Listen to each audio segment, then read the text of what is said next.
Supreme court के collegium में एक सिफारिश को लेकर विवाद पैदा हो गया है। बॉम्बे हाई कोर्ट और बिहार हाई कोर्ट के चीफ जस्टिस को सुप्रीम कोर्ट का जज बनाने की बात कही गई है, लेकिन कॉलेजियम के एक जज ने इस सिफारिश पर अपनी आपत्ति दर्ज करवा दी है, जिसे लेकर अब विवाद खड़ा हो गया है। तो किस जज ने दर्ज कराई है आपत्ति और क्या है इसके पीछे की वजह, जानेंगे इस रिपोर्ट में।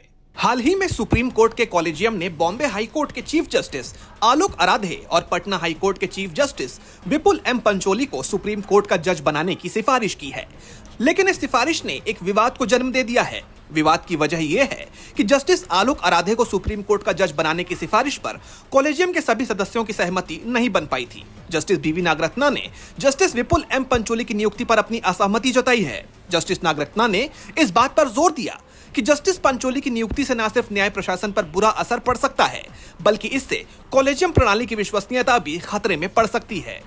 उन्होंने अपने नोट में गुजरात हाई कोर्ट से पटना हाई कोर्ट में उनके ट्रांसफर से जुड़ी परिस्थितियों का भी जिक्र किया।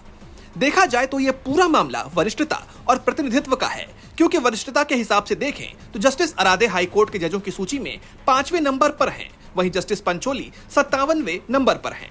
उन्होंने कहा, जस्टिस पंचोली के सुप्रीम कोर्ट का जज बनने से गुजरात हाई कोर्ट का प्रतिनिधित्व बहुत ज्यादा हो जाएगा, क्योंकि इस हाई कोर्ट से पहले से ही 2 जज सुप्रीम कोर्ट में हैं। इससे प्रतिनिधित्व का संतुलन बिगड़ सकता है। जस्टिस पंचोली की नियुक्ति को लेकर एक और दिलचस्प बात यह है कि उनकी नियुक्ति अक्टूबर 2014 में हुई थी। इस हिसाब से वो 10 साल बाद सुप्रीम कोर्ट तक पहुंचने वाले जज बन सकते हैं। वहीं जस्टिस आलोक आराधे की नियुक्ति 2009 में हुई थी।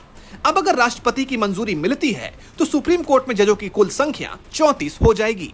डीबी लाइव की रिपोर्ट।